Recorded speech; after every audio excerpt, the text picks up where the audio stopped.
Well, thanks for visiting us this morning at ktalnews.com. I'm meteorologist Josh Morses, and this is your Tuesday morning forecast update. We have some great weather lined up today. We're going to talk about how long this nice weather is going to be sticking around, and we'll have an update on Hurricane Milton, which is still a very impressive and dangerous looking hurricane in the Gulf of Mexico. And we'll talk about maybe another cold front coming in to give us some even cooler weather next week, but we're beginning to see those signs that fall's winning out here as their temperatures this morning in the 50s, and likely will struggle to reach 80 degrees today. So I think we'll be in the 70s most of the afternoon, briefly reaching the low 80s. So it's going to feel absolutely wonderful today. The front that rolled through knocked out the humidity, let our temperatures cool down a bit more overnight. So we are starting out the morning in the 50s in most areas. You may want to just test it out if you know you have some outdoor plans prior to maybe 10 a.m. this morning. May need just some long sleeves or a jacket if you know you're going to be outside for more than a few minutes. Not cold, but definitely some chilly air out there coming off the long hot summer months, and everything looking quiet for us. We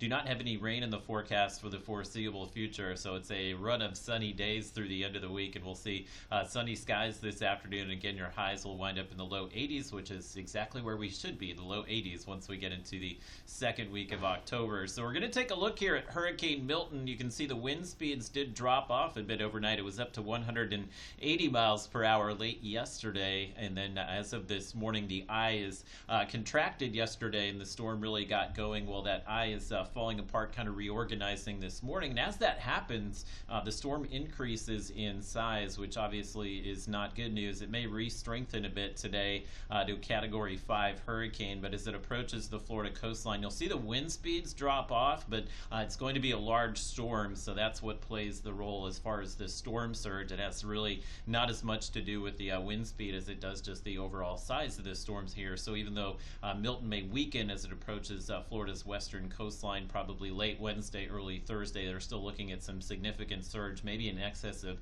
10 feet in the Tampa area. This is pretty much the worst case scenario with the storm going over Tampa, over the I-4 corridor through Orlando, and it may still be a hurricane as it emerges in the Atlantic later in the day on Thursday. So if you do have some travel plans to Florida, highly likely, especially in the Orlando area and over towards Tampa, that those plans will be impacted for the rest of the week and probably into the weekend as well. We do have hurricane watches that extend well to the inland here, and even tropical storm watches further to the south. So the entire state of Florida, almost with the exception of the Panhandle, under some kind of tropical storm watch warning or hurricane watch and warning. And you can see the chance of tropical storm force winds, basically winds that would be considered damaging. The likelihood of that is extremely high across the middle of Florida. Again, that will be late Wednesday into Thursday. So if you have some travel plans, obviously something you'll need to check on as we continue through the week. Here at home, relatively quiet. We're just going to stay sunny today.